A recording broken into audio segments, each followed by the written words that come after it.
बच्चों, आज हम आपकी हिंदी पाठ्य पुस्तक वसंत का पहला अध्याय हम पंछी उन्मुक्त गगन के, जो कि एक कविता है, उसके विषय में पढ़ेंगे। इसके कवि शिवमंगल सिंह सुमन जी हैं। इस कविता में कवि ने पक्षियों के जरिए स्वतंत्रता के महत्व का वर्णन किया है। कविता की पंक्तियां हैं। हम पंछी उन्मुक्त गगन के पिंजरबद्ध ना गा पाएंगे, कनक तीलियों से टकराकर पुलकित पंख टूट जाएंगे। कविता में आए कठिन शब्दों के अर्थ हैं। उन्मुक्त का अर्थ होता है खुला, स्वतंत्र, आजाद। पिंजरबद्ध पिंजरे में बंधे हुए। कनक तीलियों सोने से बनी तीलियां या सोने की सलाखें। पुलकित खुशी से फड़कते हुए या प्रसन्नता से भरे हुए। हम पंछी उन्मुक्त गगन में कवि शिवमंगल सिंह सुमन पक्षियों की स्वतंत्र होने की चाह को दर्शा रहे हैं। इन पंक्तियों में पक्षी मनुष्यों से कहते हैं कि हम खुले आकाश में उड़ने वाले प्राणी हैं। हम पिंजरे में बंद होकर खुशी के गीत नहीं गा पाएंगे। आप भले ही हमें सोने से बने पिंजरे में रखो, मगर उसकी सलाखों से टकराकर हमारे कोमल पंख टूट जाएंगे, अर्थात हम उड़ना भूल जाएंगे। आपके सोने से बने हुए पिंजरे में हम जी नहीं पाएंगे। कविता की आगे की पंक्तियां हैं। हम बहता जल पीने वाले मर जाएंगे भूखे प्यासे, कहीं भली है कटुक निबोरी कनक कटोरी की मैदा से। कविता में आए कठिन शब्दों के अर्थ हैं। कटुक कड़वी, निबोरी नीम का फल या नीम का बीज, कनक सोना। कनक के दो अर्थ होते हैं, सोना भी होता है और गेहूं भी होता है। आपको इस कविता को याद करना है, उसके बाद आपको इसका एक वीडियो बनाना है और मुझे भेजना भी है। हाँ, हम आगे देखेंगे। कवि इन पंक्तियों में कहना चाह रहे हैं कि पक्षी कह रहे हैं, हम तो बहते झरनों नदियों का जल पीते हैं। पिंजरे में रहकर हमें कुछ भी खाना पीना अच्छा नहीं लगेगा। चाहे आप हमें सोने की कटोरी में स्वादिष्ट पकवान ला कर दो, हमें तब भी अपने घोंसले वाली नीम की निबोरी ज्यादा पसंद आएगी। मतलब उन्हें घोंसले में रखा हुआ नीम का फल भी ज्यादा पसंद है, लेकिन उन्हें सोने की कटोरी में रखा पकवान अच्छा नहीं लगता। पिंजरे में हम कुछ भी नहीं खाएंगे और भूखे प्यासे मर जाएंगे। पूरी पंक्तियों का सीधा अर्थ है कि पक्षी स्वतंत्र रहने की चाह रखते हैं। कविता की आगे की पंक्तियां हैं। स्वर्ण श्रृंखला के बंधन में अपनी गति उड़ान से भूले, बस सपनों में देख रहे हैं तरु की फुनगी पर के झूले। तरु की फुनगी पर के झूले, पेड़ की ऊंची डाल पर। तरु पेड़, फुनगी माने सबसे ऊंची डाल। इन पंक्तियों में आए कठिन शब्दों का अर्थ है। स्वर्ण श्रृंखला सोने की कड़ियां, स्वर्ण सोना, श्रृंखला सीरीज, बंधन बंधा होना।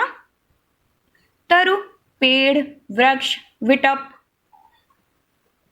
फुनगी पेड़ की सबसे ऊंची डाल।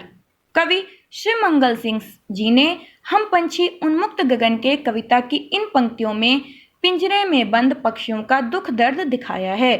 उन्होंने बताया है कि पिंजरे में बंद रहते रहते बेचारे पक्षी अपनी उड़ने की सब कलाएं और तेज उड़ना भूल चुके हैं। कभी वो बादलों में उड़ा करते थे, पेड़ों की ऊंची टहनियों पर बैठा करते थे। अब तो उन्हें बस सपने में ही पेड़ की सबसे ऊंची डाल पर बैठना नसीब होता है। यहाँ पर यही बताया गया है कि जो पक्षी हैं वो सिर्फ सपनों में ही देख रहे हैं कि वो पेड़ की सबसे ऊंची डाल पर चढ़कर झूला झूल रहे हैं। कविता की आगे की पंक्तियां हैं।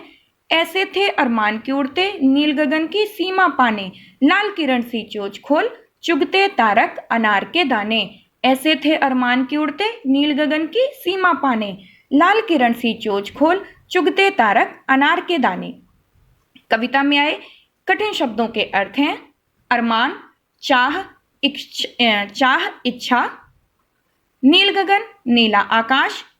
लाल किरण सी चोंच, लाल किरण के समान चोंच। नभ आकाश, सीमा अंतिम छोर। तारक तारों से भरी हुई, तारों से जड़ी हुई या तारों के समान। कवि पंछियों के मन में कवि यह बताना चाहते हैं कि पंछियों के मन में यह इच्छा थी कि वह उड़कर आसमान की सभी सीमाओं को पार कर जाएं और अपनी लाल चोंच से सितारों को दानों की तरह चुने। मगर इस गुलामी भरी जिंदगी ने उनके सभी सपनों को चूर चूर कर दिया है। अब तो पिंजरे में कैद होकर रह गए हैं और बिल्कुल खुश नहीं हैं। कवि कहना चाहता है कि पक्षी पिंजरे में बंद रहकर खुश नहीं हैं, वो खुले आकाश में उड़ना चाहते हैं। कविता की आगे की पंक्तियां हैं, होती सीमाहीन क्षितिज से इन पंखों की होड़ा होड़ी, या तो क्षितिज मिलन बन जाता या तंती सांसों की डोरी। सीमाहीन, जिसकी कोई सीमा ना हो। क्षितिज, ऐसी काल्पनिक रेखा जहां धरती और आकाश का मिलन होता है। आपको ऐसा प्रतीत होता है कि यहाँ पर धरती और आकाश का मिलन हो रहा है। होड़ा होड़ी, प्रतिस्पर्धा। सीमाहीन, जिसका कोई अंत ना हो या जिसकी कोई सीमा ना हो। कवि शिवमंगल सिंह सुमन जी ने हम पंछी उन्मुक्त गगन के कविता की इन पंक्तियों में पक्षियों की स्वतंत्र होकर उड़ने की इच्छा का बड़ा ही मार्मिक वर्णन किया है। मार्मिक अर्थात उनके हृदय से निकली हुई बात का वर्णन किया है। इन पंक्तियों में पक्षी कहते हैं कि अगर हम आजाद होते तो उड़कर इस आसमान की सीमा को ढूंढने निकल जाते, अर्थात हम आसमान की सीमा के उस पार चले जाते। अपनी इस कोशिश में हम या तो आसमान को पार कर लेते तो फिर अपनी जान गंवा देते। पक्षियों की इन बातों से हमें पता चल रहा है कि उन्हें अपनी आज़ादी कितनी प्यारी है। कविता की अंतिम पंक्तियां हैं, नीड़ न दो चाहे टहनी का, आश्रय छिन्न भिन्न कर डालो, लेकिन पंख दिए हैं तो आकुल उड़ान में विघ्न न डालो। कविता की अंतिम पंक्तियों में मनुष्यों से उन्होंने स्वतंत्र कर देने की विनती की है। उन्होंने कहा है ना, नीड़ न दो चाहे टहनी का, आश्रय छिन्न भिन्न कर डालो। हमारी टहनी में भले ही आप घोंसला ना दो, हमारा आश्रय तोड़ फोड़ दो, लेकिन अगर हमें पंख दिए हैं तो हमसे उड़ने का अधिकार ना छीनो। पक्षी बड़े ही दुखद स्थिति में मनुष्य से यह प्रार्थना कर रहे हैं कि यदि भगवान ने हमें पंख दिए हैं तो हमसे उड़ने का अधिकार ना छीनो। कृपया हमें इस अंतहीन आकाश में उड़ने के लिए स्वतंत्र छोड़ दो। संपूर्ण कविता का केंद्रीय भाव सिर्फ इतना है कि कवि शिवमंगल सिंह सुमन ने पक्षियों के माध्यम से स्वतंत्रता के महत्व का वर्णन किया है। कविता में पक्षी आकाश में उड़ने की इच्छा रख रहे हैं। उन्हें में पिंजरे में बंद रहकर तनिक भी आनंद प्राप्त नहीं हो रहा है। धन्यवाद।